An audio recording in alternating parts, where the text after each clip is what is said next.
PK52, the Saturday morning meeting. In the next few weeks, we're going to do a series on leasing.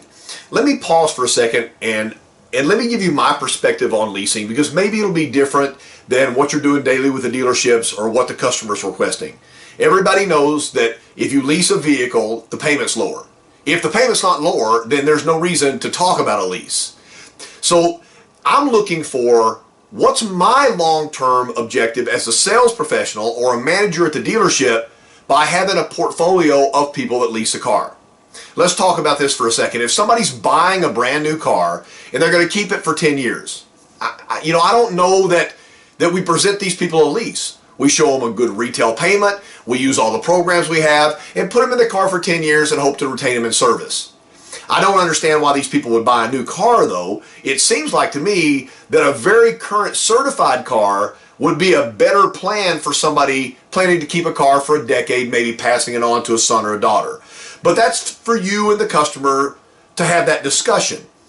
But you got a guy that comes in that's always out of round. He's always upside down. He's in the bucket. He's in the soup. He's buried. And it's because what he does is he tries to get his payment as low as possible. He extends the term, and I'm even talking 60 months. That's 5 years, gang. That's a long time. When you started selling cars in the 80s, we didn't do 60-month terms back in the 80s. We did 36. So 60 months is a long time. The guy trades every 2.5 years. He's always upside down because the bank wants to get their money. So this guy is a great lease candidate. The biggest advantage is he's going to keep money in his bank account that he's not going to be spending on payments on the vehicle. So what I want to do is I want to back into this lease presentation by showing you exactly what our bank is going to do. Behind me is a screen. When I turn the screen on, it's going to be bright enough for you to read it on camera, and I'm going to go a little dark on the screen. But this is what I talked about when you're doing a video. I'm not going to be the main focus now. The lineage of what TFS is going to do with your customer is going to be most important. Remember this, and I want to say it one time, maybe I'll say it again at the end. ELMS. When a representative from the bank contacts your customer, they telescribe the whole conversation, what the customer says and what they say. So before you ever call a customer back at the end of their lease term, you can hear what they said to the bank. Wouldn't that be a better way than making a straight up cold call? So here we go. Let's talk about leasing for the next couple of weeks, and let's show you what the bank does to your customer. TFS Lease In Roadmap. So this is available for all salespeople to see. If you look on the very left-hand column, and if you guys are watching this on your phone, I'm going to read these things to you in case this turns out to be really small. Explain lease agreement. So this is what your responsibility is before the customer leaves. All right, so the TFS provides dealership with current lease agreement. So the lease programs, the .0001, all of that. And then the dealer, review lease agreement with customer, second bullet point, discuss leased-in options and obligations, and introduce wear and tear use guidelines. And the customer drives off in a new Toyota vehicle. Boom. All right, let's talk about this one right here. A lot of you guys know that I took care of my dad and I put my dad in the Camry. Well, I always bought the wear and tear policy because for a few extra dollars, I could get covered up to $5,000 worth of wear and tear. And I promise you, my dad used to park his car by running into stuff. All right, number two, pre-inspection is performed, if the customer wants it, by TFS. So TFS will send somebody, you can read all this, it's in the F&I office, but they'll send somebody to the office or to their home to inspect the car and tell them where they are. This should never be done by the bank. You guys should ride over a brand new Avalon or a brand new Tacoma or a brand new Tundra or a brand new 4Runner right to their office and fill this form out in front of all their co-workers. This should be done every time, not by the bank, but it should be done by us. Again, not done.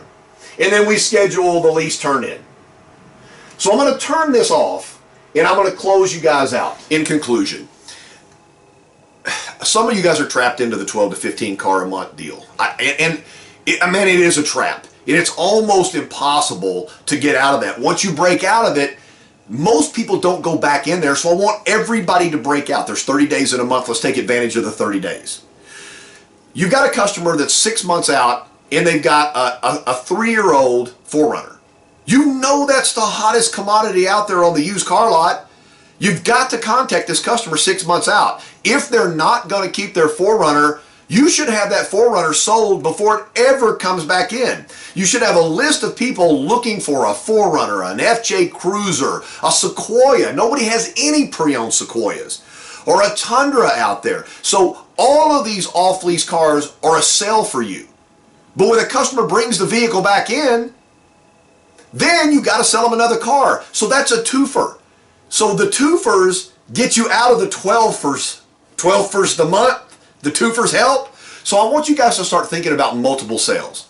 This is the year 2016. New car sales are rampant. Certified sales are supposed to be up 16% nationwide. So this is the time to break the mold. This is the time to get to 20 plus. If Toyota has an award out there or a recognition event, I want to see you there. Dressed up, looking good, having a great time. This is the year that you can break the mold of the average salesperson. First of all, you wouldn't be working with Toyota if you were average. Zero chance that you would be working for the Toyota company with the Toyota logo if you're average. Time to break the mold. Always look for a twofer. There are desirable lease customers coming back in, bringing their vehicles back in. The bank has done the legwork. Utilize what's already out there. It's been out there for a decade. Talk to your managers. Ask about the Elms leads from TFS on the off-lease customers. Put a list of the off-lease cars on the wall outside the used car department or right there at the desk so that customers can come in and see what cars are coming back to the dealership in the next 4 months. You're going to make more money. And you know what? It's okay to make a living selling cars. This is going to be an awesome year. PK52, the Saturday Morning Meeting.